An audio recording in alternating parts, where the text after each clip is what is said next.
Hello students, welcome back to my channel. Today I am taking class for class 8 to explain you the chapter Adolescence and Accompanying Changes. Here I have taken the Inspiration Biology book by which I want to explain you these terms. Right? What is adolescence? When I ask what is adolescence, adolescence means the period between 11 and 19 years of age in an individual's life is called adolescence. What is adolescence? The period between 11 and 19 मतलब 11 से 19 साल के बीच का जो समय होता है growth life का, उसको हम एडोलेसेंस कहते हैं. It is the period of life when the body undergoes changes leading to reproductive maturity. ये वो लाइफ पीरियड के चेंजेस होते हैं जिसमें कि बच्चों में जो है रिप्रोडक्टिव मैच्योरिटी आती है. Adolescence is a very critical period when an individual is neither considered as an adult nor a child. वो चेस्टीन बच्चा ना तो छोटा होता है और ना ही बड़ा होता है. During this period boys and girls experience A spot of growth in all the areas of development. मतलब जो ग्रोथ होती है, जो उनका एक्सपीरियंस होता है, वो चारों तरफ होता है. मतलब फिजिकल चेंजेस होते हैं, मेंटल चेंजेस होते हैं, एनवायरमेंटल चेंजेस होते हैं और बिहेवियरल चेंजेस होते हैं. बहुत सारे चेंजेस होते हैं इसमें. सो एडोलेसेंस जैसे as of 9 and 19, you can see the faces here, how the child is going to be changed. तो ये जो चेंजिंग पीरियड होता है 9-10 साल से लेकर 19 साल के बीच का, ये बहुत ही क्रिटिकल स्टेज होती है. It can be broken into 3 stages: early adolescence, middle adolescence and let. इसको हम 3 पार्ट में डिवाइड कर देते हैं. मतलब early primary stage, middle stage and later stage. Means early adolescence, middle adolescence and let adolescence. Each stage has its own character. इसमें हर stage की अपनी अपनी अलग करेक्टरिस्टिक फीचर्स होते हैं. जैसे हम कहते हैं अर्ली एडोलेसेंस. तो अर्ली एडोलेसेंस में क्या होता है? Early adolescence it is the first stage that is from 11 to 13 years. Puberty usually begins with, यहाँ पर प्यूबर्टी यानी कि मैच्योरिटी जो होती है, शुरुआत होती है, बिगिनिंग होती है. In this they become aware of their rapidly changing bodies and start to worry about their physical appearance. इसके बारे में क्या होता है, बच्चा अपनी बॉडी में जो चेंजेस होता है उसके बाद में बहुत परेशान रहता है, वरीड रहता है. And they might experience shyness. कभी कभी उनको शाई भी लगती है, शर्म भी आती है, ब्लशिंग या कभी अजीब से बोलते हैं, modesty and a great interest in privacy. और वो अपनी हर चीज़ की प्राइवेसी की तरफ जो है ज़्यादा ध्यान देने लगते हैं. और मिडिल एडोलेसेंस क्या होता है? Middle adolescence it is the second stage, occurs from 14 to 17. ये बीच का समय होता है 14 से 17 साल के बीच में.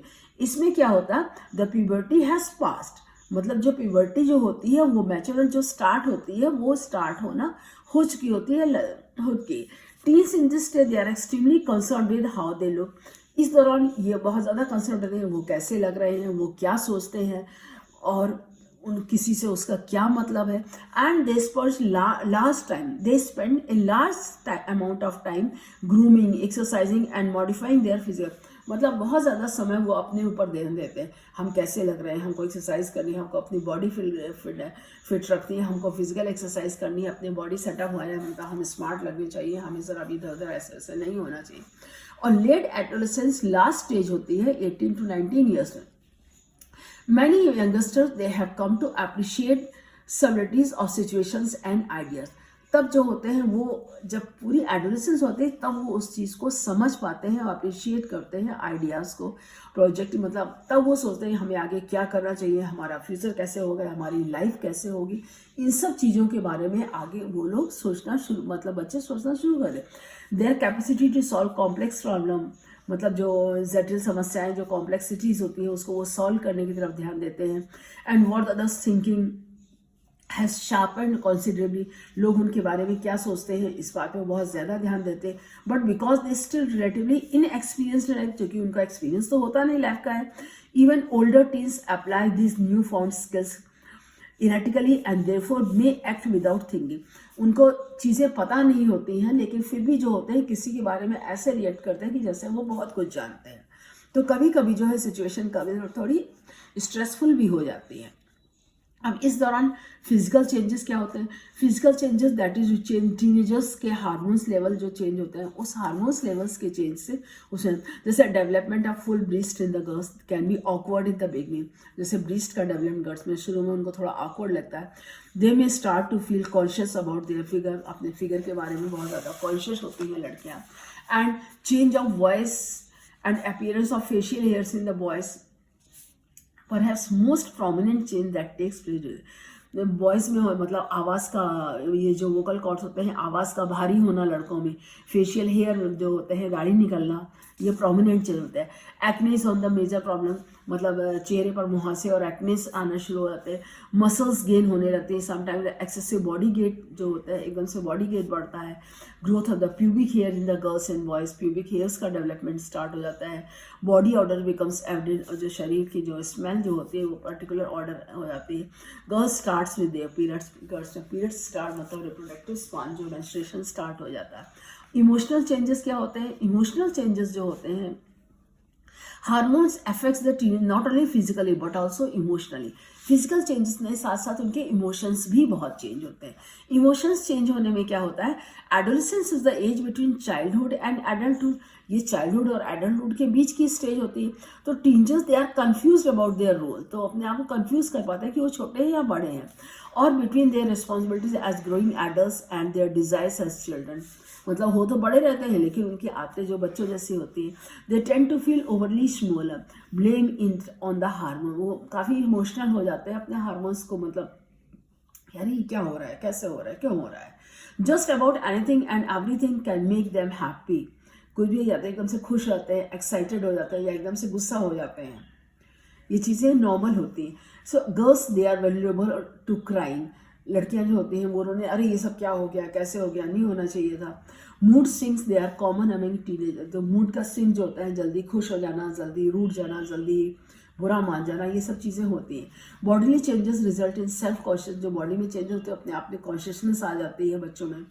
Childrens who hit puberty early में इवन फील वरिड, जिनमें प्यूबर्टी जल्दी हो जाती है तो वो बहुत परेशान हो जाते हैं।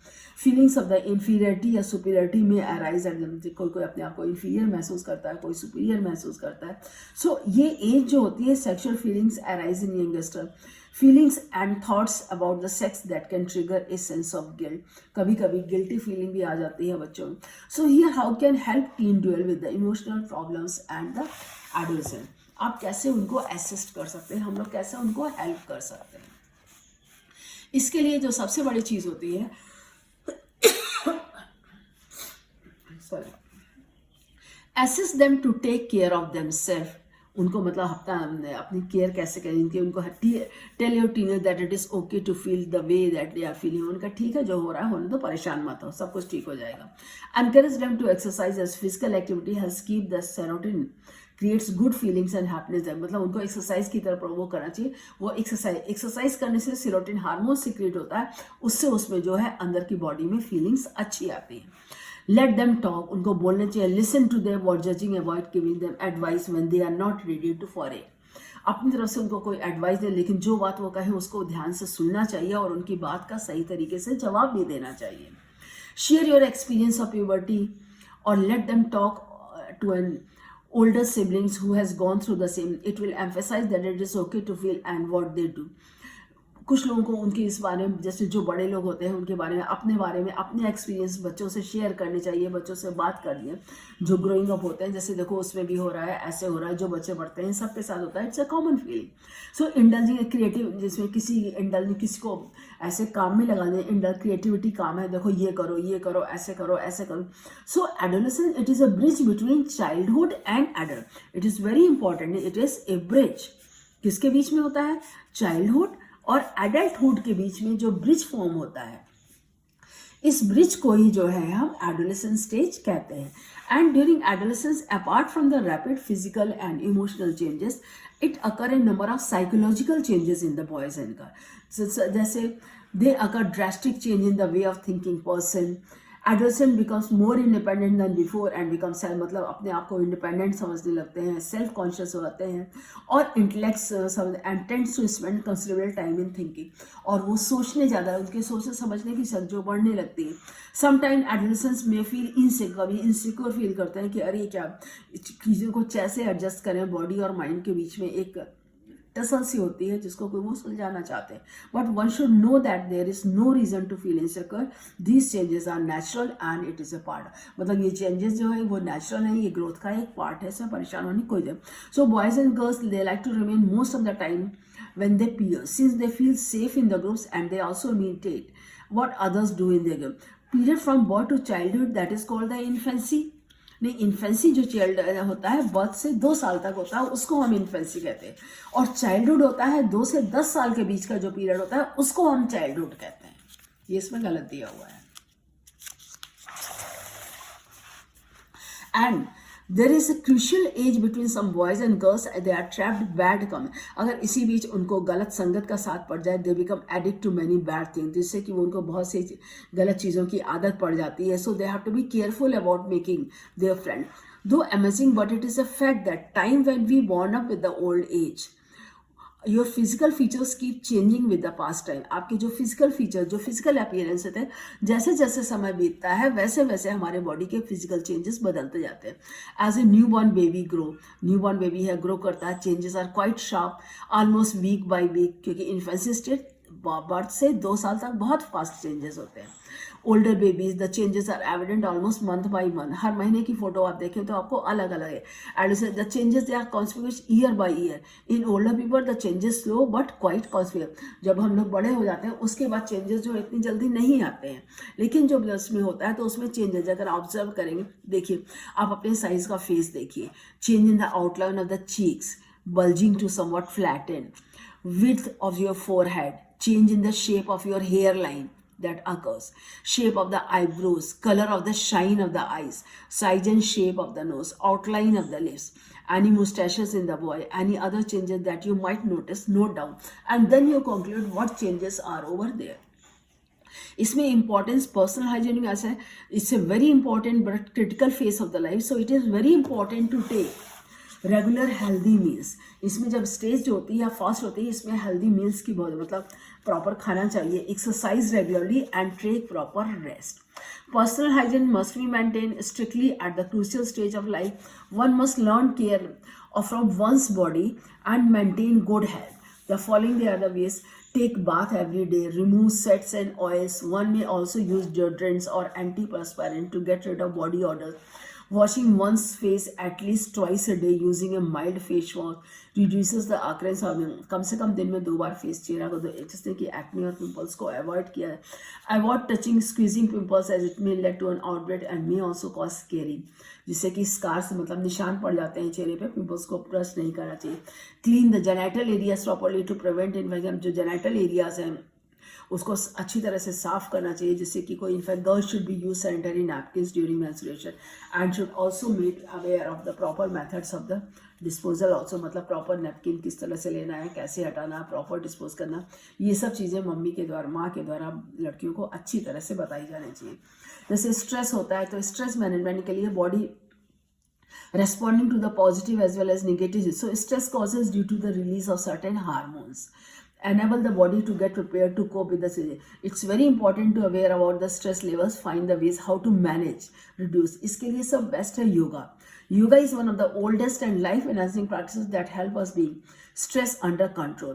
Postures, asanas, they also keep the body flexible. जो हम आसन्स लेते हैं, postures लेते हैं, उसे बैठना जैसी उसके ये मुद्राएं करना जो होते हैं, ये हमारे बॉडी में बहुत हेल्प है। And it also keeps the muscles and joints active, tones the internal organ. Yoga increases the blood circulation, जब ब्लड सर्कुलेशन प्रॉपर होता है, ये देखिए अलग अलग पॉस्चर्स होते हैं, मेजर्स होते हैं योगास के, ये सबको अभ्यास करने से बॉडी के फिजिकल फीचर्स अच्छी तरह से डेवलप होते हैं और सही तरीके से बॉडी का डेवलप। इसलिए मेडिटेशन जो होता है, मेडिटेशन इज वेरी इंपॉर्टेंट। जैसे ये पोजिशन है मेडिटेशन के, activity that help immensely on relieving stress. Simple way of meditating is to find quiet place, settle down in a comfortable position, close the eyes, focus on the breathing. आंखें बंद करके बैठ जाइए, अपनी breathe पे focus कीजिए, सांसें किस तरह से आपकी चल रही हैं, divert once mind away from any troubling thoughts और सिचुएशन होता है। इससे क्या होता है, स्ट्रेस रिड्यूस होता है। Once to think clearly without panicking, कोई पैनिक नहीं, सब नॉर्मल चीज़ें हैं, जस्ट होनी चाहिए। Yoga and meditation they are very important. Yoga and meditation they help to become calm and get rid of the stress very easily. Sports है, जैसे किसी भी स्पोर्ट्स में आप इन्वॉल्व हो सकते हैं, कोई भी sport, make it your hobby, get better to engage you set some of the sport, जैसे आपका बैडमिंटन है, हॉकी है कोई भी ले सकते हैं। जैसे वो लेट्स फिट वुड है, एक्टिव माइंड होता है, जैसे वॉकिंग है, जॉगिंग है, स्विमिंग है, साइकिलिंग है, एरोबिक डांसिंग है, that helps to stay fit and also relieve the stress. All these activities they engage the body physically, तो इससे बॉडी का जो फिजिकल डेवलपमेंट होता है वो अच्छी तरह से होता है। And the heart rate is to the maximum. Regular practice to sports activities that can also help us to feel more energetic and reduces stress considerably. Hobbies हैं, जैसे नर्चरिंग हॉबीज़, इंपॉर्टेंट एस्पेक्ट, जैसे hobby जैसे gardening है, sketching है, painting है, listening to a particular type of music है, dancing है, singing है, reading books on the various topics and many more, spending time during things you like, that can also release reading story books and किसी भी जैसे major journals वगैरह आपको read करना है, जीके की बुक्स है, it's a very good role in your development of your life. Rational जैसे effective thinking, way of dealing with the stress. To develop rational thinking means to think, act practically while facing difficulties. It also helps to make better decision. कोई चीज़ है, जैसे घर में कोई भी काम है, उनकी राय लेना है, बच्चों को भी इन्वॉल्व करिए, उनकी भी राय सुनिए, उसको भी दीजिए। अगर है तो किस लिए इम्पॉर्टेंट है, अगर हम उसकी बात को नहीं मान रहे तो क्यों नहीं मान रहे, उसके रीजंस बच्चों को ज़रूर बताने चाहिए। Time management, it is very important in their life. Time management, it plays a very important role in reducing the stress and keeping the body calm. It involves planning for most of the task in the advance, allotting enough time to ease to prevent in the last minute. One must utilize time wisely, not waste in an unimportant area. Time should also be kept aside for the rest and repair. मतलब किस time पे आपको सोना है, कितना time किस चीज़ के लिए देना है, किस टाइम पे आपको प्रॉपर पूरा शेड्यूल बना होना चाहिए आपका। इस समय आप सोकर उठेंगे, आप हेल्दी करेंगे, आपको वॉक पे जाना है, आपको एक्सरसाइज करना है, आपको हॉबी लेनी है, आपको ब्रेकफास्ट लेना है, then you take this much time for the rest and then you go for your work, then only you can do.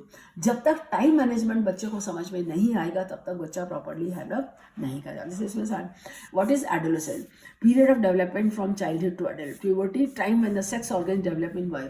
वही सेक्स ऑर्गन इमेच्योर ऑर्गन्स होते हैं, लेकिन जैसे जैसे बच्चे की ग्रोथ होती है वैसे वैसे ही जो होते हैं सेक्स ऑर्गन्स जो होती हैं वो भी मैच्योर होते ही जाते हैं। That is what all about this chapter. Any doubt anywhere, you can ask me in the comment section. Don't forget to subscribe my channel and like the videos. Again, we will meet in the next video. Thank you.